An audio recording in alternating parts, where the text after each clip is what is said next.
Wow, this really takes my breath away. Look at the beautiful colors. It's just a gorgeous painting. As a painter, I hope that the majority of people would have such feelings about the paintings that I create. So I asked myself, what does it take to make a great painting? When I decided to try to make a living from art, specifically painting, I decided I wanted to try to apply my business skills, things that I had learned in the 15 years I worked in the business world. I wanted to try to apply those skills to art. And so I thought I needed to do some market research and determine what type of things were selling and why they were selling and what it was it took to make a great painting. And so I decided that I would analyze two great artists from the past and two great artists that were alive.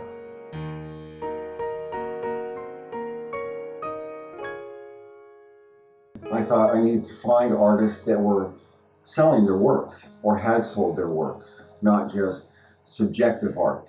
I determined that if an artist was selling well, then somebody thought their paintings were good for one reason or another. I looked at them all and I said, these are great paintings. So I studied them. I tried to figure out what do they all have in common. These artists of the past and these artists of today, what were the paintings, how were they put together? And it was real easy to quickly see all of these paintings had great composition. The masses, the angles, the movements all worked very well. They had a strong subject matter, a focal point. When you look at them right away, your eye would go to a certain place, it would move through the painting, through the composition, and it would come back to the focal point. It was always centered around a certain area.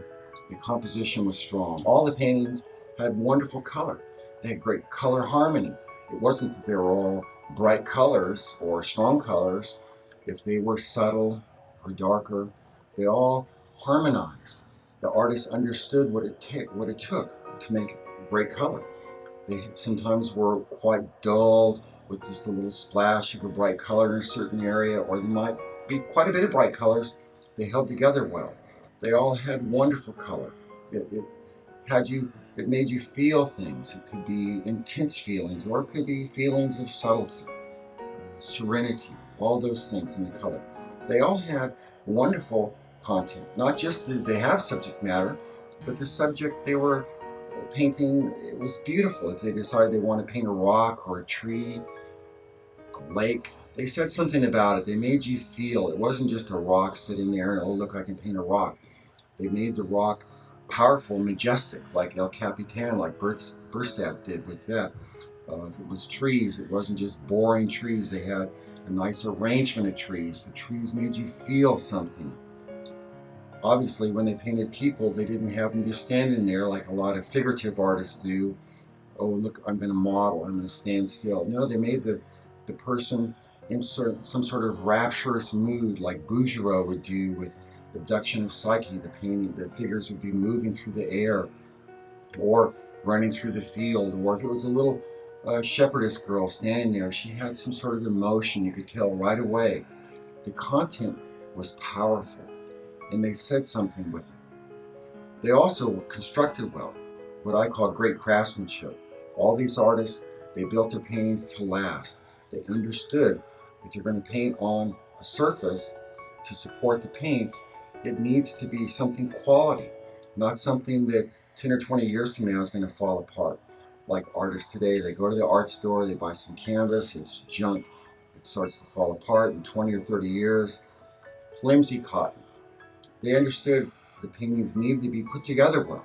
The primers, the gessos, the paints themselves needed to be quality paints with quality linseed oil. They had to make their own paints back in those days quite a bit, and so they understood this. Today, people go and they buy student grade paint or the cheapest paint they can find. It just won't last. It falls apart. It fades. It chips off the canvas. They don't think about craftsmanship today. Not many artists. In summary, what have we learned? We've learned that for a painting to be great, it must have great composition. It must have great color. It must have great content, subject matter, and it must be constructed well. It must have great craftsmanship.